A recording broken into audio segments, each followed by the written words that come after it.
apa kabarnya hari ini? Wah, adik-adik, hari ini Kak Pilia ada di dalam gedung gereja. Wah, kita bersyukur pada Tuhan karena kita sudah boleh mulai beribadah lagi di dalam gedung gereja ini. Tapi adik-adik, untuk adik-adik kita masih akan tetap di dalam YouTube. Dan juga adik-adik minggu depan ya, kita ada acara spesial yaitu Paskah dari Komisi Anak Airin. Jangan lupa loh, adik-adik harus join dalam Zoom Day Fun Day kita.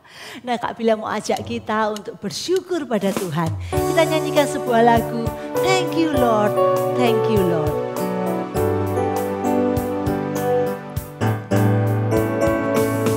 I come before you today, and there's just one thing that I want to say. Thank you, Lord. Thank you, Lord, for all you've given to me, for all the blessings that I cannot see. Thank you, Lord. Thank you, Lord. With a grateful heart, with a song of praise, with an outstretched arm, I will bless your name. Thank you, Lord. I just wanna thank you, Lord. Thank you, Lord. I just wanna thank you, Lord. Thank you, Lord.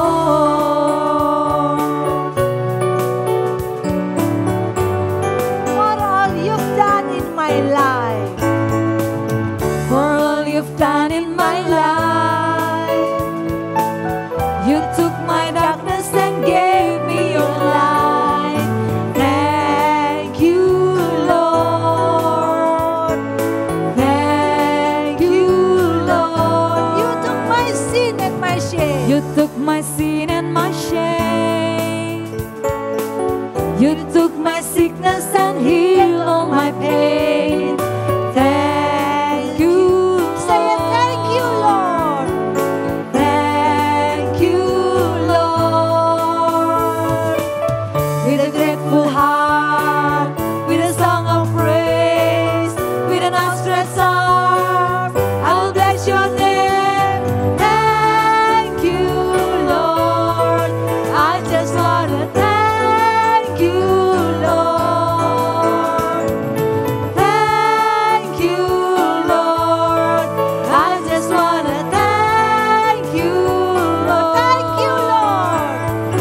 Thank you, Lord. I just wanna thank you, Lord. Thank you, Lord. I just wanna thank you, Lord. Thank you, Lord. Adik-adik, mari sekarang kita berdoa. Tuhan Yesus, kami bersyukur Tuhan, karena hari ini kami melihat pertolongan Tuhan bagi kami sungguh-sungguh nyata. Bahwa beberapa saat belakangan ini angka COVID sudah mulai menurun di negara kami. Sehingga saat ini kami ada yang boleh sekolah, kami mulai boleh beribadah di dalam gedung gereja. Dan kami bersyukur untuk semua yang Tuhan sudah lakukan untuk kami. Tuhan, hari ini kami ingin beribadah kepada Tuhan. Kami ingin sungguh-sungguh belajar tentang firman Tuhan. Biarlah Tuhan melalui cerita hari ini, Tuhan berikan apa yang Tuhan ingin nyatakan kepada kami. Tuhan tolong kami melalui apa yang kami pelajari hari ini, yaitu tentang mujizat.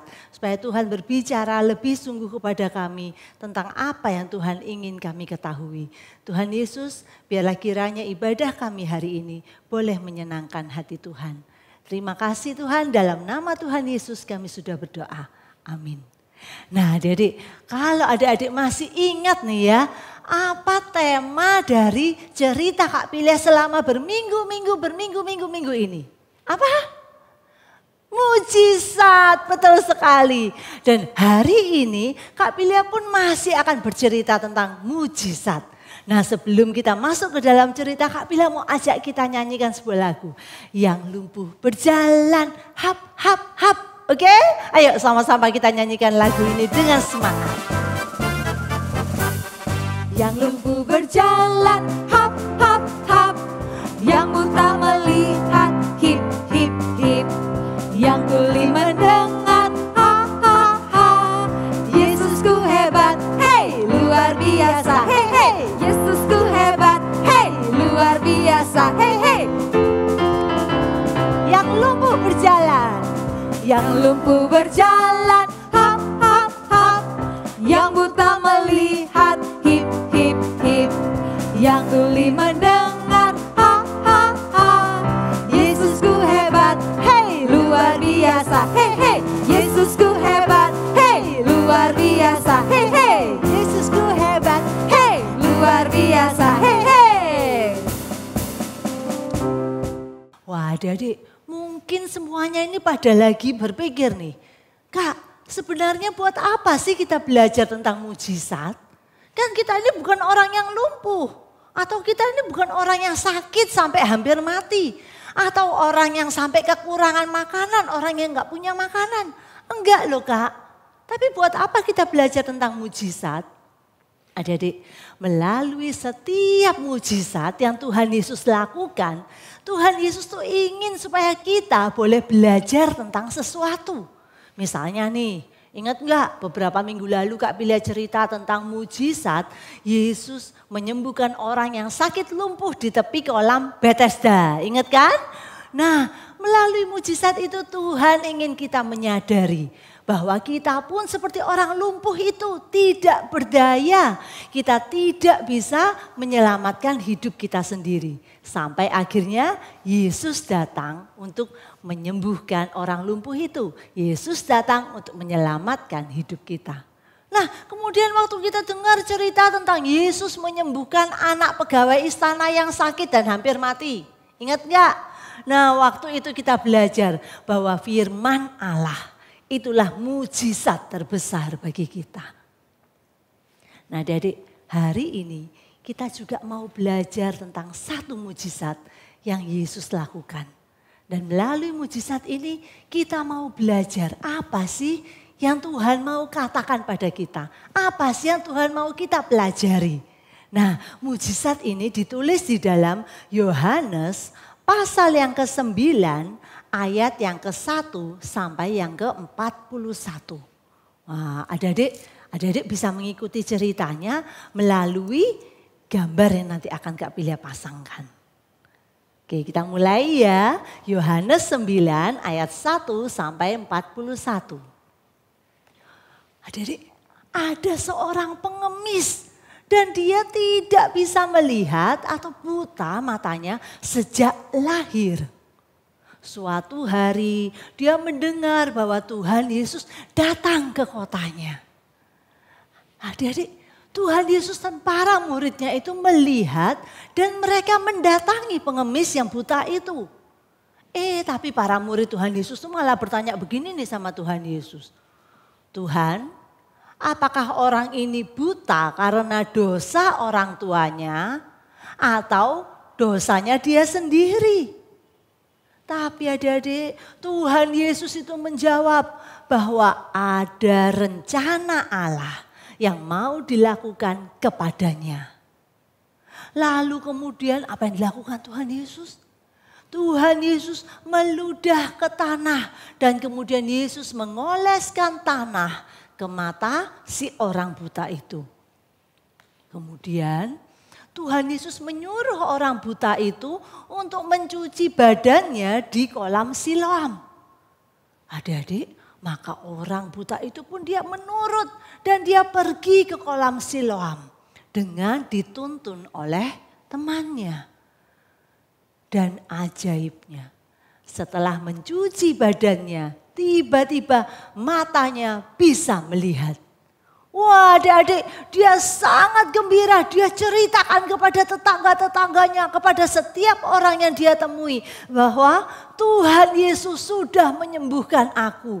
Aku tadinya itu buta, tapi sekarang aku bisa melihat.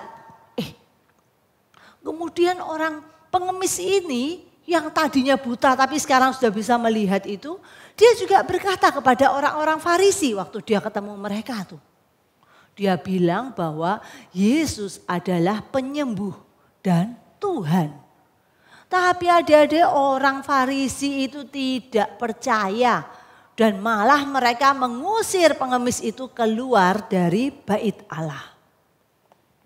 Ketika dalam perjalanannya orang itu bertemu dengan Tuhan Yesus lagi. Dan dia sangat senang dan dia berlutut, dia menyembah Tuhan Yesus dan dia percaya bahwa Tuhan Yesus adalah benar-benar Tuhan.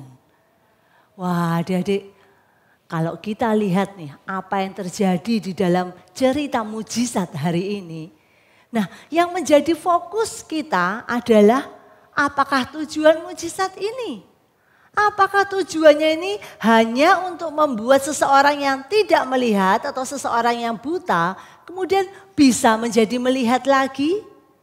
Coba sih ya, Kak Pilia pengen lihat lebih dalam lagi. Coba untuk melihat lebih dalam maka Kak Pilia harus pakai kacamata dulu. Nah, Kak Pilia kayak orang buta ya di dalam gedung gereja kok malah pakai kacamata hitam. Tapi kan memang kita ceritanya hari ini tentang orang buta ya kan. Nah adik-adik, salah satu ayat yang penting ada di dalam Yohanes 9 ayat 39. Di dalam Yohanes pasal 9 ya ayat yang ke-39. Kata Yesus, aku datang ke dalam dunia untuk menghakimi. Supaya barang siapa yang tidak melihat dapat melihat. Wah adik-adik, kata Yesus apa? Aku datang ke dalam dunia untuk menghakimi supaya barang siapa yang tidak melihat dapat melihat. Tapi adik-adik, kita kan gak buta ya. Kita kan semuanya adik-adik yang di rumah nih, anak-anak sekolah minggu Erin nih. Setahu Kak Pilia juga semuanya bisa melihat dengan mata kita ya kan ya. Nah adik-adik, memang saat itu Tuhan Yesus sedang mengadakan mujizat. Dengan cara apa? Dia membuat seorang yang buta sejak lahir itu akhirnya dapat melihat kembali. Tapi adik-adik, Tuhan Yesus itu sebenarnya bukan hanya memberikan sukacita mujizat, itu hanya kepada orang buta itu aja loh. Justru Tuhan Yesus itu sedang menyediakan mujizat yang dibutuhkan semua orang. Kak, aku gak buta, aku gak butuh mujizat supaya bisa melihat kembali. Ya emang sih, tapi adik-adik kenapa dikatakan bahwa semua orang butuh mujizat untuk bisa melihat kembali? Karena semua orang telah berdosa. Dan itu sama artinya dengan keadaan buta di hadapan Allah. Kita itu sedang mengalami kegelapan karena dosa. Dosa itu membuat kita buta. Dosa itu menutup mata kita dari kebenaran. Dari apa yang seharusnya bisa kita lihat. Dan adik-adik, semua orang berdosa itu ibaratnya seperti orang buta. Yang pasti membutuhkan mujizat untuk bisa melihat kembali secara rohani. Apa toh Kak maksudnya? Begini loh adik-adik, semua orang berdosa itu ibaratnya seperti orang buta itu pasti membutuhkan mujizat untuk dapat melihat kembali secara rohani. Artinya ditolong dari dosa agar kita bisa mendapatkan keselamatan kekal. Nah adik-adik, melalui peristiwa di dalam Yohanes 9 tadi ya. Itu Tuhan Yesus sedang memperkenalkan dia itu sebagai satu-satunya penolong. Yang dapat membuat manusia tidak lagi mengalami kebutaan secara rohani. Mungkin bukan buta secara fisik. Aku bisa lihat kok ada lampu, ada kursi, ada pohon, ada bunga, ada segala hal di sekelilingku. Aku bisa lihat. Tapi kita mengalami kebutaan secara rohani. Maksudnya kita itu mungkin jadi orang yang tidak tahu membedakan mana yang benar, mana yang salah. Atau jadi orang yang tidak tahu bahwa Tuhan Yesus itu adalah Tuhan yang benar. Atau mungkin kita ini jadi orang yang tidak mau percaya pada Tuhan Yesus. Itu namanya kita buta secara rohani.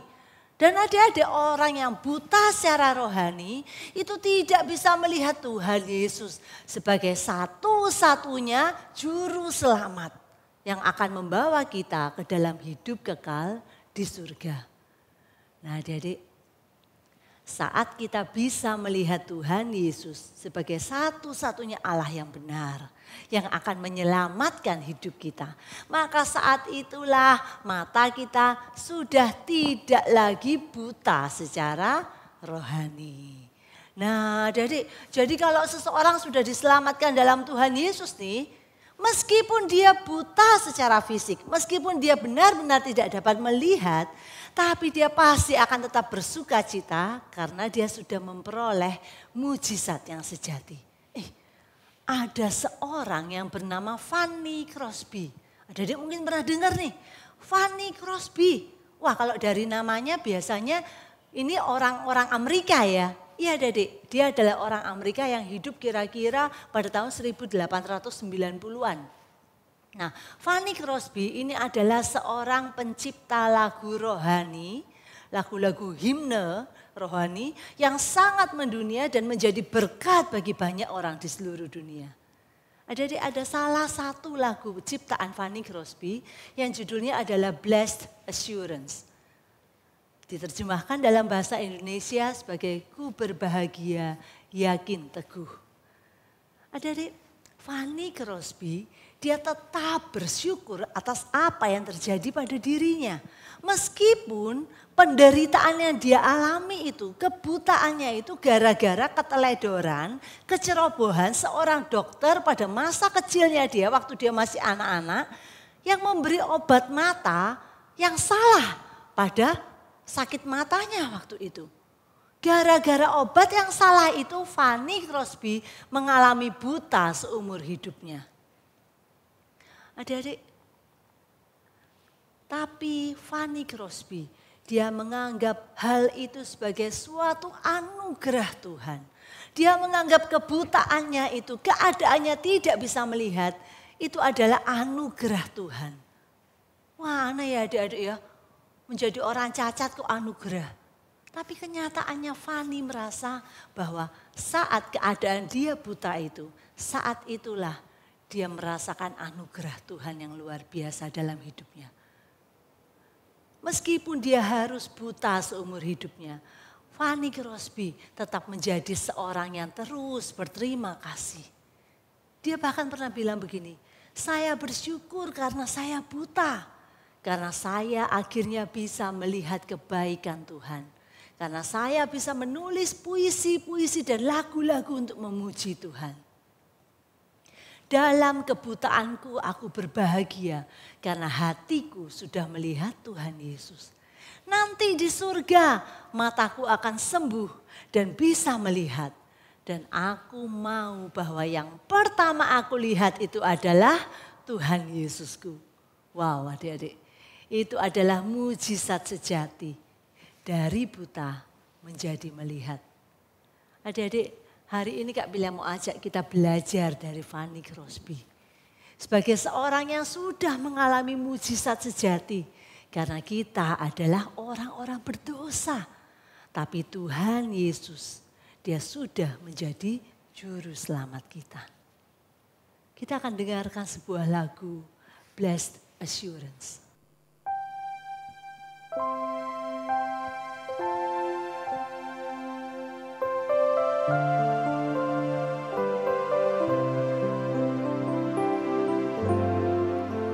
Blessed assurance, Jesus is mine. Oh, what a foretaste of glory divine. Heir of salvation, purchase of God, born of His Spirit, washed in His blood.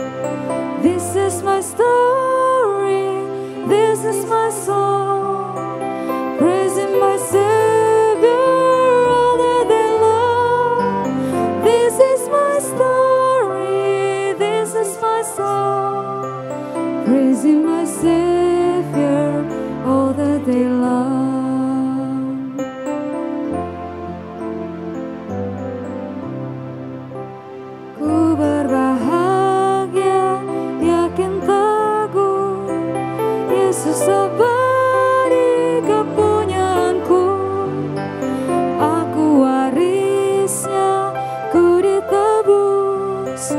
ciptaan baru, Roh Kudus. Aku bernyanyi bahagia, memuji Yesus selamanya. Aku bernyanyi bahagia, memuji Yesus selamanya.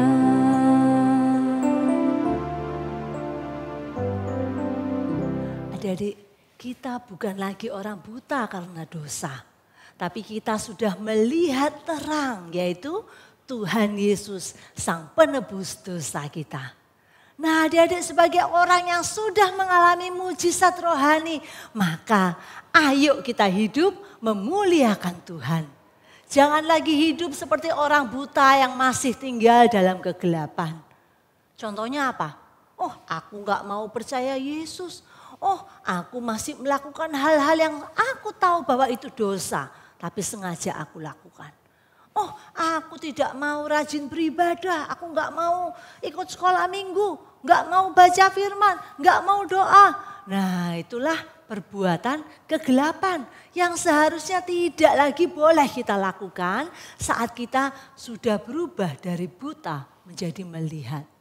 Nah, adik-adik, Kak Bila mau ajak kita bertekad.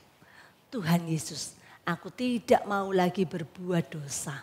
Karena aku tahu bahwa Tuhan Yesus sudah menderita di salib untuk menebus dosaku. Ayat hafalan kita diambil dari Filipi 2 ayat 10 sampai 11. Filipi 2 ayat yang ke-10 sampai ke-11. Supaya dalam nama Yesus bertekuk lutut segala yang ada di langit dan yang ada di atas bumi dan yang ada di bawah bumi. Dan segala lidah mengaku Yesus Kristus adalah Tuhan bagi kemuliaan Allah Bapa. Kita akan nyanyikan sebuah lagu, Amazing Grace, how sweet the sound that saved a wretch like me. I once was lost, but now I'm found. Was blind, but now I see.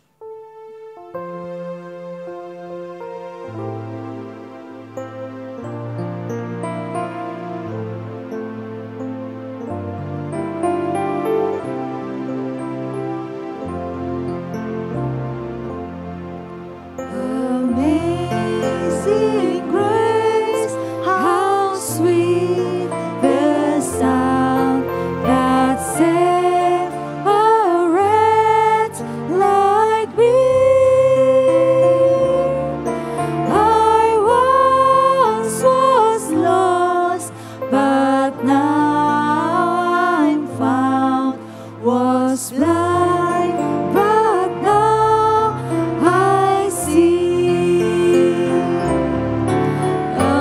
Amazing grace, how sweet the sound that saved a wretch like me. I once was lost, but now I'm found. Was blind, but now I see. Mari adik-adik kita berdoa. Tuhan Yesus, hari ini kami bersyukur Tuhan. Karena sekali lagi kami boleh belajar dari mujizat yang Tuhan lakukan. Bahwa Tuhan, Engkau sudah menyembuhkan orang yang buta menjadi melihat. Dan kami belajar bahwa Tuhan pun membuat kami yang buta secara rohani menjadi bisa melihat tentang kebenaran. Kami boleh tahu bahwa Tuhan adalah juru selamat kami satu-satunya, penguasa hidup kami. Dan kami sungguh bersyukur Tuhan untuk semuanya itu. Tuhan Yesus, biarlah ibadah kami hari ini boleh menyenangkan hati Tuhan. Terima kasih Tuhan. Dalam nama Tuhan Yesus kami sudah berdoa. Amin. Nah adik-adik, sekali lagi Kak Bila mau ingatkan, minggu depan jam 10 pagi sama dengan jam YouTube ini ya, kita ada acara Zoom Day, Fun Day. Dan acaranya nanti firman Tuhannya akan dibawakan oleh Ibu Hana. Wah, seneng ya kalau Ibu Hana yang cerita pasti seru. Sampai ketemu minggu depan ya adik-adik. Jangan lupa stay safe, stay healthy. Don't forget to keep praying. And God bless you all. Bye-bye.